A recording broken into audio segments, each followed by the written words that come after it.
अस्सलाम वालेकुम नाज़रीन, आप देख रहे हैं KPN HD। मैं हूँ सलमा हालिक। सिरात मुस्तकीम प्रोग्राम में मैं आपको खुशामदीद कहती हूँ। सिरात मुस्तकीम प्रोग्राम में मैं आज आप लोगों के साथ जिस मौजू पे बात करूँगी वो है माँ। नहमदुहु व नसल्ली अला रसूलिही करीम, अम्मा बाद, औज़ु बिल्लाहि मिनश शैतानिर रजीम, बिस्मिल्लाहिर रहमानिर रहीम। रब्बि इश्रह ली सदरी व यस्सिर ली अमरी वहलुल उक़दतम मिन लिसानी यफ़क़हू क़ौली। माँ एक मुक़द्दस रिश्ता है। माँ के बगैर घर कब्रिस्तान है। माँ एक ऐसा हीरा है जो कभी खरीदने से हासिल नहीं हो सकता। माँ का गुस्सा वक्ती होता है जो फौरन ही ज़ाया हो जाता है। माँ की तरफ से प्यार से देखना भी एक इबादत है। माँ एक ऐसी हस्ती है जो एक बार खो जाए तो फिर दोबारा कभी नहीं हासिल होती। माँ की इज्जत करने से अल्लाह ताला खुश होते हैं। माँ की ममता लाफानी होती है। माँ बाप की इज्जत करना, अदब करना, इंशाल्लाह अल्लाह ताला जन्नत का दरवाज़ा खोल देते हैं। रसूल पाक सल्लल्लाहु अलैहि वसल्लम का इरशाद है, अल्लाह ने तुम पर माओं की नाफरमानी और बदसलूकी को हराम कर दिया है। नबी पाक सल्लल्लाहु अलैहि वसल्लम ने फरमाया, कसम है अल्लाह की, अगर तुम अपना गोश्त काट कर उसे दे डालो तब भी तुम उसका चौथाई हक अदा नहीं कर सकते। खिदमत का सबसे ज्यादा हक किसका है? कौन है हकदार खिदमत का? एक शख्स नबी पाक सल्लल्लाहु अलैहि वसल्लम की खिदमत में हाजिर हुआ और अर्ज किया, या रसूल अल्लाह, वो कौन है जिसके साथ मैं अच्छा सलूक करूं? आप सल्लल्लाहु अलैहि वसल्लम ने फरमाया, माँ बाप की खिदमत करो, उनके साथ अच्छा सलूक करो। अगर माँ बाप अपनी ज़रूरत से औलाद के माल में से कुछ अपने ऊपर खर्च कर देते हैं तो उनके बारे में अपने दिल में बुरा मत जानो। हज़रत जाहिमा रज़ियल्लाहु तआला अन्हा नबी पाक सल्लल्लाहु अलैहि वसल्लम की खिदमत में हाजिर हुए और फरमाया, अरे अल्लाह के रसूल सल्लल्लाहु अलैहि वसल्लम, मैंने जहाद का इरादा कर लिया है और आप सल्लल्लाहु अलैहि वसल्लम से मशवरा मांगने के लिए आया हूँ। आप सल्लल्लाहु अलैहि वसल्लम ने फरमाया, क्या तुम्हारी वालदा हयात हैं? बोले, जी हाँ। फरमाया, जाओ अपनी माँ की खिदमत करो, यही तुम्हारा जहाद है, क्योंकि माँ के कदमों तले जन्नत है।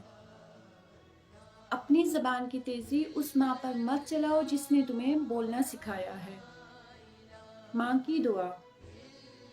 हज़रत मूसा अलैहिस्सलाम ने एक दफ़ा अल्लाह ताला से पूछा कि मैं जन्नत में मेरे साथ कौन होगा? अरशाद फरमाया, फलां किसाब होगा। आप हैरान हुए और उस कसाब की तलाश में चल पड़े। वहां देखा तो एक कसाब अपनी दुकान में गोश्त बेचने में मसरूफ था। अपना कारोबार खत्म करके उसने गोश्त का एक टुकड़ा कपड़े में लिपेटा और घर की तरफ रवाना हो गया। हज़रत मूसा अलैहिस्सलाम ने उस कसाई के घर के बारे में जानने के लिए बतौर मेहमान घर चलने की इजाज़त तलब कर ली। घर पहुंचकर देखा तो उसने फौरन गोश्त पकाया और रोटी पकाकर उसके टुकड़े उस शोरबे में नरम कर लिए और फौरन से दूसरे कमरे में चला गया। दूसरे कमरे में जब गए तो हज़रत मूसा ने देखा कि बहुत ज़ईफ और कमज़ोर बुढ़िया वहाँ पे लेटी हुई है। उस शख्स ने उनको उठाया और मुश्किल से बिठा के वो खाना उनको खिलाया। खाना ख़त्म करने के बाद उनका मुंह साफ़ किया और उस बुढ़िया ने उनके कान में कुछ कहा और वो मुस्करा के बाहर निकल गया। हज़रत मूसा अलैहिस्सलाम ने पूछा कि ये बुढ़िया कौन है? फरमाया, ये मेरी वालदा हैं। उन्होंने बोला कि आपके कान में इन्होंने क्या कहा? उन्होंने बोला कि इन्होंने मुझे दवा दी है कि या अल्लाह, जन्नत में तेरा साथ हज़रत मूसा के साथ हो। वो शख्स कहने लगा कि मैं इस बात पे मुस्करा देता हूँ कि मैं कहाँ और हज़रत मूसा कहाँ। माँ माँ होती है। दिसंबर की एक दोपहर में स्कूल से बाहर निकला तो आसमान पर काफ़ी बादल छाए हुए थे। थोड़ा सा जब मैं आगे गया तो बहुत मूसलाधार बारिश शुरू हो गई, जिससे मैं पूरे का पूरा भीग गया और कांपता हुआ घर पहुंचा। जब घर पहुंचा तो भाई ने कहा, मौसूफ, बारिश नजर नहीं आ रही थी? बहन ने कहा, थोड़ा सा सब्र कर लेते। बाप ने कहा कि बारिश में भीगने का बहुत शौक है, अब जब तुम बीमार हो जाओगे तो तुम्हें पता चलेगा। इतने में मेरी माँ आई और उनके हाथ में तौलिया था। उन्होंने पहले मेरा सर साफ किया और फिर मेरे पूरे जिस्म पे तौलिया मारा और मेरे गालों से पानी गिरा, लेकिन वो पानी नहीं था, वो मेरी माँ के आंसू। एक दफ़ा एक शख्स बीमार हो गया और उसके ज़बान से कलमा जारी नहीं हो रहा था। एक शख्स नबी पाक सल्लल्लाहु अलैहि वसल्लम की खिदमत में हाजिर हुआ और बोला कि फ़लाँ शख्स बीमार है, लेकिन उसको हम कलमा पढ़ाने की बहुत कोशिश करें, लेकिन उसके लब से कलमा जारी नहीं हो रहा। आप सल्लल्लाहु अलैहि वसल्लम ने फरमाया कि क्या उसकी वालदा हयात हैं? फरमाया जी हाँ। बोले उनकी वालदा को बुलाओ, क्या वो उनके साथ रहती हैं? उन्होंने बोला नहीं, उनकी वालदा उनके साथ नहीं रहती। फरमाया कि उनको मेरे पास लेके आए। जब वो औरत नबी पाक सल्लल्लाहु अलैहि वसल्लम की खिदमत में आई तो आप सल्लल्लाहु अलैहि वसल्लम ने फरमाया, क्या तुम अपने बेटे से मोहब्बत करती हो? उस माँ की आंखों से आंसू जारी हो गए और फरमाने लगी जी हाँ, बहुत ज़्यादा। फरमाया क्या तुम अपने बेटे को आग में जलता हुआ देख सकती हो? बोलने लगी कि नहीं, मैं अपने बेटे को तकलीफ़ में नहीं देख सकती। तो आप सल्लल्लाहु अलैहि वसल्लम ने फरमाया कि तो फिर तुम उससे नाराज़ क्यों हो? बोलने लगी कि ये जब भी बोलता है तो मुझसे बहुत बुरा भला कहता है, इसलिए मैं इससे नहीं बोलती। फरमाने लगे कि क्या तुम इसको माफ़ कर सकती हो?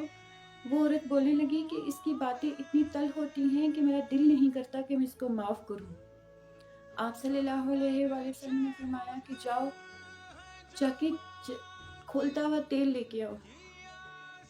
फरमाने लगी वो औरत कि क्यों? बोला कि मैं इसका हाथ इसमें डालूंगा, तुम देखना क्या तुम बर्दाश्त कर सकती हो? तो उस औरत की आंखों से आंसू जारी हो गए और फरमाने लगी कि नहीं, मैं ये बर्दाश्त नहीं कर सकती कि मेरे सामने मेरा बेटा आग में जले या इस तेल में जले। मैं अपने बेटे को माफ़ करती हूँ। चनाचे उस औरत ने अपने बेटे को माफ़ कर दिया। जैसे ही उसने अपने बेटे को माफ़ किया तो उसके लब से कलमा जारी हो गया और वो बेटा वफ़ात पा गया। तो अगर आप लोगों की माएँ ज़िंदा हैं, जिन जिन की हयात हैं, आप लोग अपनी माँ की खिदमत किया करो। कुछ पल अपनी माँ के पास ज़रूर बैठा करो, क्योंकि माँ को बहुत दिल होता है कि उसकी बेटी या उसका बेटा उसके पास आए, उससे बैठे, उससे दिल का हाल बोले, हाल पूछे, क्योंकि वो माँ हमारे लिए दिन रात मेहनत कर कर के वो आखिर में इस हाल तक पहुँचती है कि या तो वो किसी माजूरी में होती है या किसी बीमारी में होती है।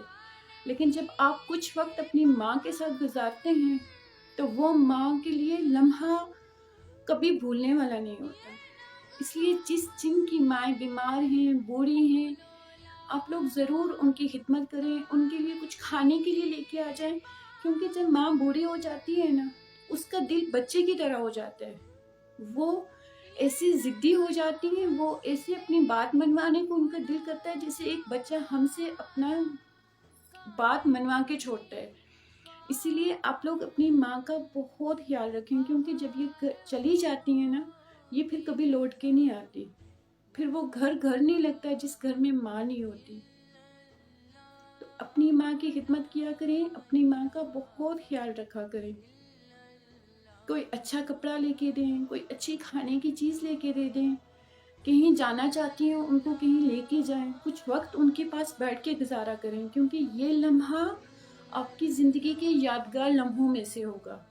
क्योंकि जब हम छोटे थे वो हमारे साथ ऐसे ही करते हैं, हम बीमार होते थे तो वो खुद तड़प जाते थे। इसी तरह अगर आज आपकी माएँ बीमार होती हैं तो आप तड़प जाएं, उनको डॉक्टर्स के पास लेके जाएं, उनको मेडिसिन दें, टाइम पे उनका ख्याल रखें, क्योंकि ये वक्त आपके लिए सुनहरा वक्त होता है जब आपकी माँ आपको बीमारी में दुआ दे। वो शख्स कामयाब है जिसके पीछे उसकी माँ की दुआ होती है। आखिर में एक छोटी सी गज़ल तमाम माँओं के लिए। मौत की आगोश में जब थक कर सो जाती है माँ, कहीं जाकर थोड़ा सुकून पाती है माँ। फिक्र में बच्चों की कुछ इस तरह घुल जाती है माँ, नौजवान होते हुए बूढ़ी नजर आती है माँ। माँ कब ज़रूरत हो मेरी बच्चे को इतना सोच कर जागती रहती है।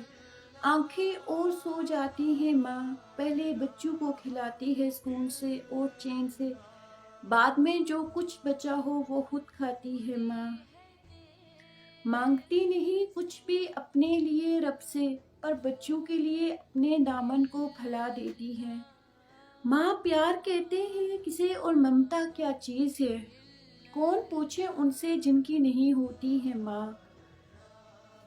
جس وقت اجنبی کی طرح نظر پھیر دیتے ہیں بیٹے اور بہو، وہ اپنے ہی گھر میں غیر ہو کے رہ جاتی ہے، اور کبھی الگ ہوتے ہوئے یہ سوچا ہی نہیں کہ ہم نے تو کچھ اس کو دیا ہی نہیں، کیا کھاتی ہوگی وہ ماں۔ اتنی بے روحی کے باوجود بھی وہ بددعا نہیں کرتی، وہ ہرگز بھی نہیں چاہتی کہ میرا بیٹا کسی تکلیف میں ہو۔ ماں جنت کی کنجی ہے، اپنی جنت کو اپنی ماں کے قدموں تلے تلاش کرو۔ اور ناظرین، آج ہم سب اپنا جائزہ لیں گے کہ کیا ہمارے کسی رویے کی وجہ سے ہماری ماں ہم سے ناراض تو نہیں، ہماری وجہ سے ان کا دل تو نہیں دکھتا۔ اگر ایسی بات ہے تو آج آپ سب اپنی ماں سے معافی مانگیں اور اپنی ماں کا دل خوش کرنے کی کوشش کریں۔ جو چیز انہیں پسند ہے وہ کریں، اور جس چیز سے ان کو ناپسندگی ہوتی ہے، یعنی وہ جو چیز وہ ناپسند کرتی ہیں، اس چیز کو آپ لوگ مت کریں۔ انشاءاللہ اگلے جمعے کو نئے موضوع کے ساتھ حاضر ہوں گی۔ تب تک کے لیے اپنی میزبان سلمیٰ حالی کو اجازت دیجیے۔ اللہ حافظ۔ سبحانک اللہم و بحمدک، نشہد ان لا الہ الا انت، نستغفرک و نتوب الیک۔ السلام علیکم ورحمۃ اللہ وبرکاتہ۔